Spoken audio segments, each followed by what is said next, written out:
Hello, ladies and gentlemen. Welcome to Let's Talk About It. I'm your host, Ron Cunningham. And as usual, I'd like to say this.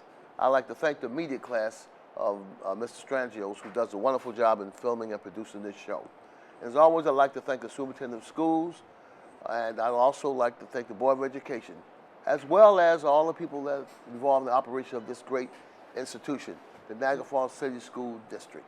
And most of all, I'd like to thank you, the taxpayer, because without you guys, would nothing be going down.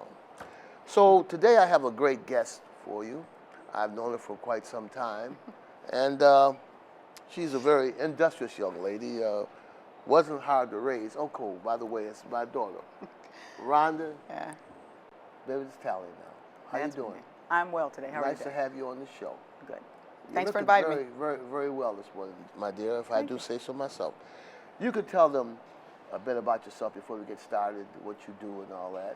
And I understand you are the executive director of the Levesque Institute for Civic Engagement. At Niagara University, yes, at Niagara University. At Niagara University. I just want to say one thing, and you could tell a little bit about yourself. Yes. You don't have to mention what a great dad I was when you growing up. You don't have to mention that. Don't worry, you don't have to say nothing about that. How wonderful I was to you. You don't have to tell them about that. Okay. So you've done a great job of that. Yes. So let's talk about. Yes, I try to. So let's talk about the civic engagement. And as you know, they have a lot of cobwebs and stuff around here like that for Halloween. So we'll deal with that, which is okay. They're very festive around here. Yes, it's very festive. Okay, Rhonda, tell us a bit about Levesque Institute. Okay, so Levesque Institute is one of the community engagement arms of the university at Niagara. And our mission is pretty much focused on connecting students, faculty, and community partners to look at collective impact for the differences that we can make in the community. So we focus on critical needs and get our students involved and faculty, and we're looking at systemic change, things that are going to be long-lasting and not quick fixes for things. So we take our time in doing research with some of our projects, and we look at what our community partners are saying, what the residents are saying, and really just kind of jump in hands-on. That sounds like a big mission. Well, it is. It's very challenging. I've seen some of the events you guys have. They're very educational.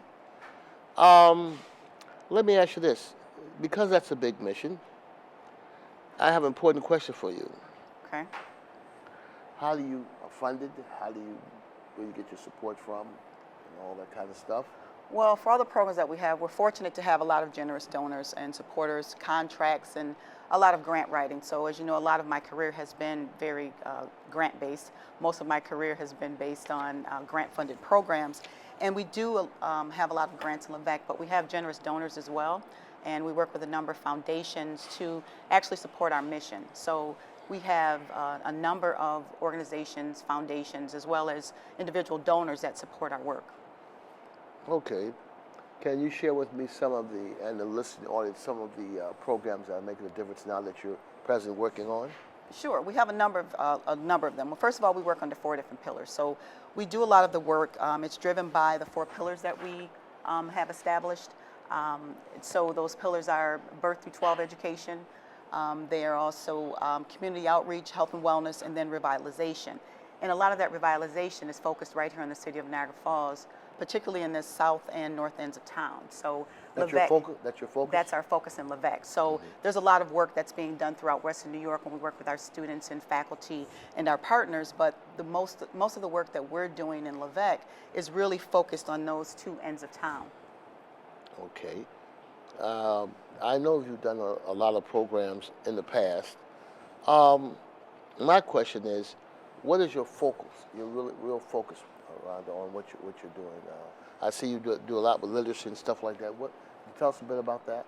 Well, it's really community impact, right? So whatever the needs are, the critical needs. So this work that we do is really under the guise of what the university, the university has been Ascension Excellence, right? So really getting out and working with people in the community and addressing critical needs, as I stated before. So a lot of our work is really looking at how we can take some of those university resources and bring them out into the community, and vice versa, working with our community partners and bringing them onto the campus and really having that dialogue and talking about what some of these issues are in our communities and initiatives that we probably need to start or continue to work on to address some of the critical needs, be them education, something health and wellness, and one of the biggest ventures right now is revitalization right there on the Main Street area. I see. And I've seen you guys sometimes cleaning up and picking up around the train station, further down Main Street and all that. So you're involved in community development to some degree. Oh yeah, to a great degree actually. The former executive director Karen Quandrons was really big in that initiative. She did a lot with workforce development and economic development actually to get a lot of those things started. Has written a number of multi-million-dollar grants to really see some of this work being pushed forward. And what I've been doing is working with our community partners in that area. One of them being working with Saladin, particularly with the Underground Railroad at the Heritage Center. And our students were involved in actually those murals. So we had our students work in that area. So when you saw them cleaning up, they were also working on the murals down there. And we're trying to keep that area clean and have our students really have a vested interest in the community by being a part of it. So you engage a lot of the NAGU students in that particular aspect of your programs. Right, well, a number of aspects actually. So we also oversee in LEVEC, I'm also the Director of Impact, which is Innovative Mission Projects Accelerating Community Transformation. Made that up myself. Whoa, that sounds, okay. Yeah, well, it's an right, action word, right? So and it's really about the action that we have in the community. And really, if you give it was an acronym, it's an acronym with, action behind it. So our students are really involved, whether it's something skills-based through their majors or if it's something that they have a passion for through a club, our students are out there in the community addressing these needs. So that's another way that we work with our students and partners is connecting them to needs in the community. So we have a database that we use called Impact Connects, and in that database we have community partners that can come in and list their needs, they can go into the database and list their needs, and in doing so our students have access to that database and they can then look at their needs, what the needs are in the community, whether it's here in the Niagara region or beyond. So we have partners throughout Western New York, and we're connected to Western New York volunteers, which gives us access to more than 1,000 partners. So students, we're not short of opportunities or experiences for our students. And in addition, our office also works with some of our funders where we are able to offer paid internships through our career services. So, there are a lot of different initiatives that we work with, but ideally what we're looking to do is connect community, students, and partners. And you also work with Niagara Falls City School District also. Niagara Falls School District, yes, Let's quite not a bit. forget that now. No, we're not. Okay, We're working on that. all We're working our right. way up to that. So our students are engaged in a number of programs. So through LEVEC, we have a number of programs, particularly with Niagara Falls City School District.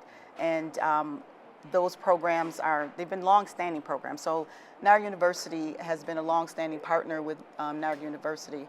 Niagara Falls City School District has been a long-standing partner with Niagara University in creating these programs and opportunities.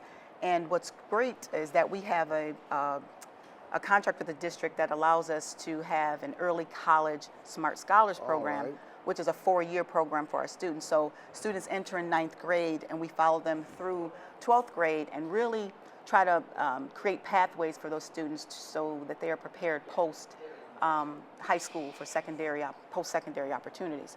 So that program, students earn college credits when they get to 11th and 12th grade. And then in 9th and 10th grade, we're kind of doing more career exploration, trying to figure out what their interests are, what their skill sets are, and match those with their interests. And some of this stuff leads to employment for the students also. Oh, absolutely. That's the idea. We're not looking to have anyone be a career student, right? So even in high school, we're looking at developing those skills and those interests and really setting them on these pathways, but also preparing them, like I said, for post-high school where they've earned college credits, have an idea about what they want to do, get into internships, and have an opportunity to do job shuttles and things of that nature. That's a cost-saving strategy. Also, it's a backdoor to vertical mobility, if you will.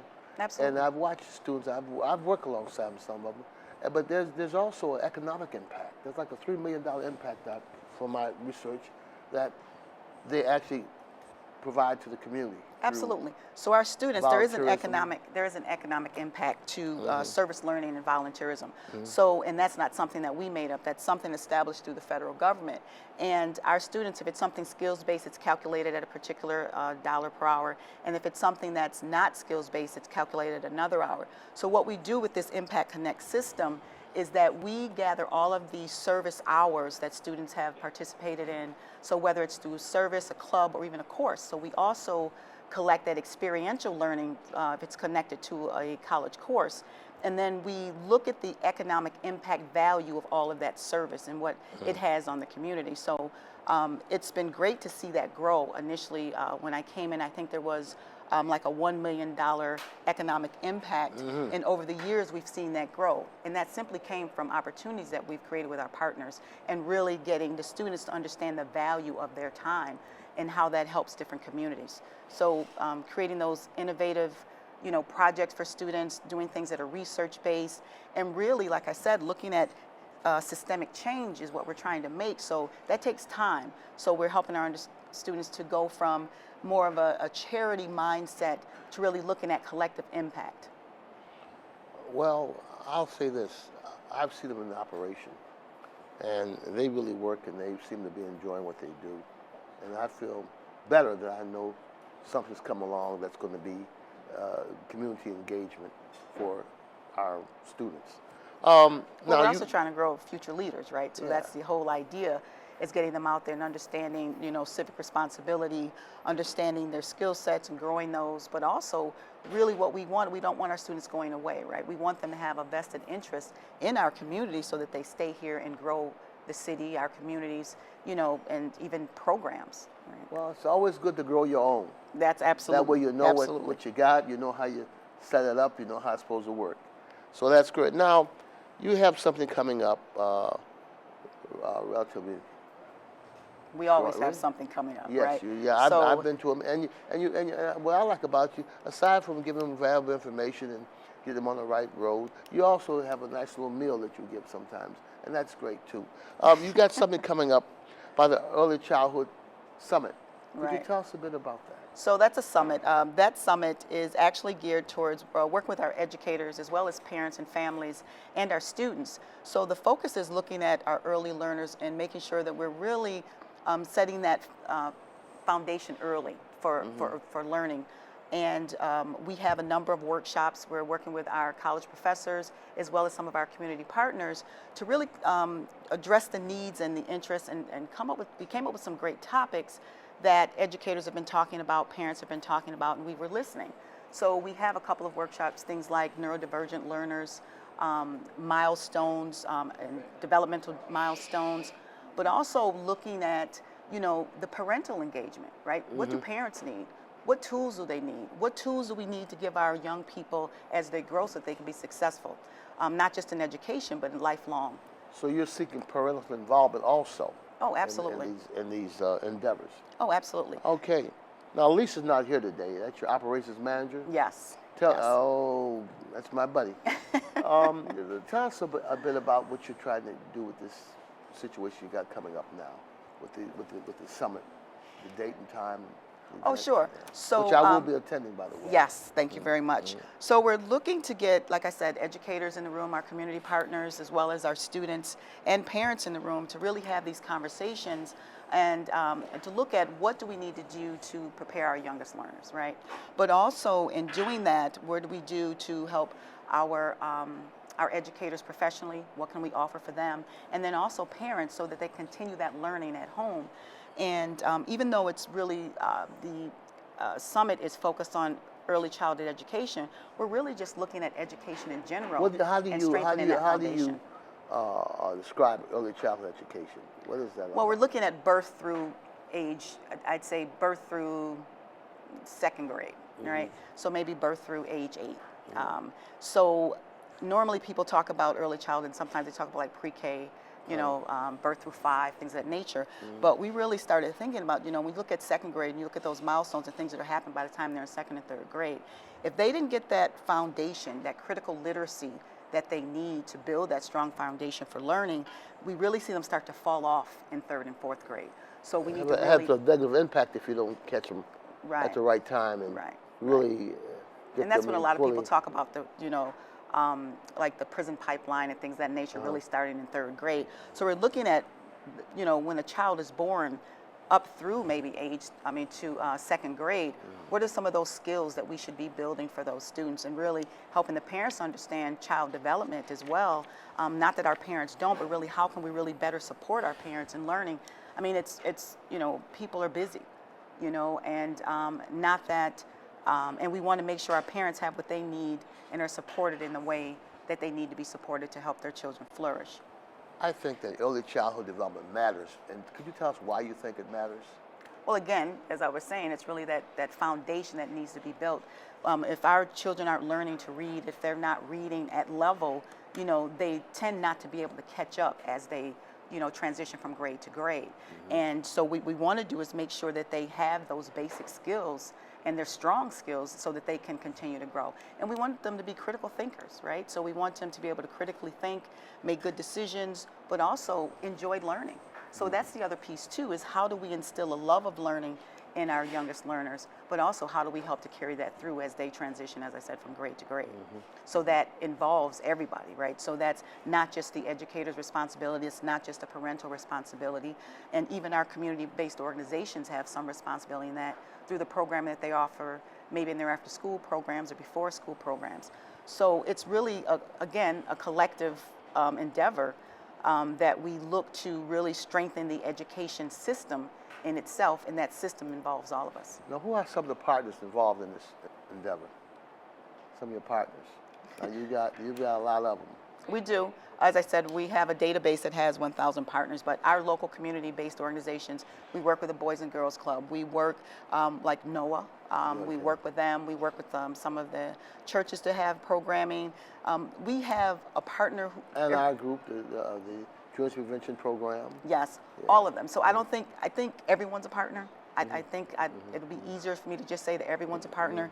We work with so many different organizations. We work with different school districts, and it's not just Niagara Falls. Missions, you work with all of them. All of the community-based organizations. organizations. A lot of people you Again, 1,000, partners that we have. So it'll be kind of hard to say which one particular organization we work with, because anyone who comes to us with a need, we try to connect, again, like I said, our students, but also look at the resources that we have in Levesque Institute where we can assist those different agencies to address their needs. And your education pursuits, your wellness pursuits, and economic development pursuits is admirable.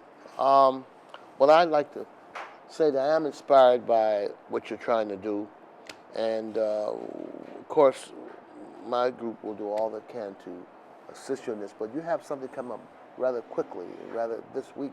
Could you tell us about that? Right. That was the Early Childhood Summit. But the other thing is before and what that. time does that happen? So the Early Childhood Summit, but let me just back up a little, because we skipped over a lot of other programs we have. That's an event, but we have a lot of programs that are continuously offered in partnership with Niagara Falls City School District. And those programs are an early childhood program, which I mentioned, that's for students. It's a 4-year program.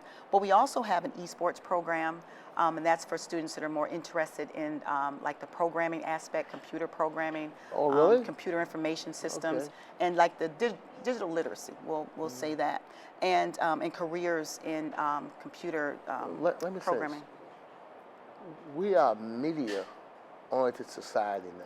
Absolutely. I mean, kids really have to be involved with media if they want to succeed now. Much different from the way I came up. and I'm struggling to you're still technology. We're still working on that. But that's a good thing. And the spirit of progress, media is a very good thing. And I like the idea that you're reaching out to get people talking about things we need to be doing. Right. And also you're doing some of it, which is right. Well, we're doing great. quite a bit of it, and and it's wonderful. It is Lisa and I and a couple of work studies that we have, and we just recently, there's another program that we have. As I said, everything that we do is either supported by a foundation, a grant, or a contract. And we recently were awarded a grant through the Peter and Elizabeth Tower Foundation to work with students with learning differences. Okay. And we're working right here with students in Niagara Falls High School, and those students are coming on campus with us every Friday. And our transition coordinator, which is a new position, a grant-funded position that we have, which that grant allows us to fund, that person works with our students directly on their transition planning so that when they leave Niagara Falls High School, they're prepared for adulthood and independence. So the students are coming on every Friday. We're connecting them with community-based organizations so that they learn about services and resources available to them in the community to help them better, as I said, transition once they leave the high school. And that too has a parental component into it, so that our parents are well informed, but also our teachers are well informed, about the services that exist for the students. Wow, that's very inspiring. But your most immediate program, tell me about that. What's coming up? So that's actually an event. Yes. That is our Early Childhood Summit that we spoke about, and that's happening this Saturday. Registration is at 8:30. We still have seats available for that. We are hoping to fill every workshop. We do have 8 workshops that are being offered, 4 in the morning, 4 in the afternoon. We have some wonderful keynote speakers, one of them being Mr. Ant Toombs from Playmakers. And he's really talking about the importance of play. We're working with our children and as well as with our teachers, right? And then we also have Sherry Scavone, who is the executive director of the West New York Women's Foundation. So we have some great keynote speakers, we have resources and tools, and again, those great workshops. But also we're looking at the importance of the networking, right? Sharing ideas, strategies that work, and being able to pass those on to some of our professionals as well as the students. So our students are invited, and our university students are invited, as well as our community partners. We'll have a number of vendors at the event, giving out tools and resources and information, and we see this as a professional development opportunity. But again, like I said, it's also networking and sharing of strategies and resources. Well, in your pursuits now, could you give me the times again, and about how long are the workshops and stuff like that? Workshops are approximately, they're less than an hour, so approximately about 40, 45, 50 minutes for each workshop. We have a full packed day, actually. The registration, and we provide breakfast as well as lunch. And there's no cost. Wait. You provide breakfast and lunch? Well, let me start with this is a no-cost event, right? Again, free. Because of a generous funder, we were able to offer this event, this Early Childhood Summit. So there is no cost for people to register. Registration is at 8:30. It's actually online registration, and actually you have a link that's being It'll provided. be up on our screens here at Niagara Falls High School via the Black Box Studio. So that'll be for people to view. Right. Okay. Right. So this Saturday, seats are limited. Yes, seats are limited, okay. But again, it's no cost to register. And again, we do provide breakfast and lunch as well. And it's a full day event, so starting at 8:30 and ending at approximately 4 o'clock with vendor raffles and things of that nature. Okay. Well, look, Ron, it's been a pleasure having you on the show. Well, thank you. It's been a pleasure. I always appreciate the opportunity to come and spread the word about the good things that are happening, through our office and in the community. Well, let's talk about it. I'm very glad to have you aboard to inform the people, because these people in our community can always need news that they can use. And this is certainly great, and we need to sort of really hone in on our young people, our pre-Ks and all that, to get them started on the right track. Like you said, that early childhood development is very important, that they get a strong foundation to do what they have to do. Right. But it's also important for just people in our community to be engaged in general. I think that's the other piece too. I think that outlets such as this are important to let people know what's happening in our community, connecting them to services and resources. People tend to think that we don't have resources in Niagara Falls, and we have plenty of them. Everything from after-school programs for our children, professional development for our educators and some of our other community leaders. But we really have a community full of resources, and unfortunately they often go underutilized. So, having these conversations and letting people know what's available and what's out there, what's happening, and keeping people in the know, I think is a good way to connect people to resources, services, and opportunities. Before we close out, what is your 3 things that you'd like to see happen in this city based on what you're involved with? Well, I would like to see, of course, more engagement, community engagement, whether that be parental engagement, community engagement with our partners, or things of that nature. But I'd really like to see us come together and really look at how do we really revitalize our neighborhoods, right? Take our neighborhoods Well, back, and you know, work better with our block clubs, which I'm working on that initiatives to really strengthen our block club involvement. But also, and that's one thing I like to see. Like I said, more engagement. Of course, more business development. You know, small businesses. Last year, we worked with M&T Bank, and we offered a small business, like a multicultural business lab, Okay. to really, and there was a pitch contest, right? So Okay. we actually were, well, not us, but M&T Bank offered money to help them with some of their startups. Okay. And and one of our educators actually with the school district was one of the first place winners. So, you know, those things are happening. So looking at, you know, small business development, that will, I think, attract some of our big developers. There was great news not too long ago where we had the announcement about the Jens building being bought, right?